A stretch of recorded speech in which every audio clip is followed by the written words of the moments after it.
Wala nang paligoy-ligoy pa. 100% she's my first love and I hope she will be my last and forever.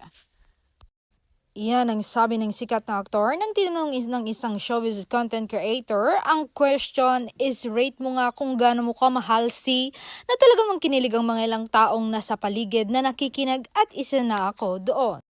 Patunay na mahal niya talaga pero bawal i-post ang video, sila na lang ang umamin sa publiko and the right time. Buhay nila iyon, masaya sila sa private relationship nila.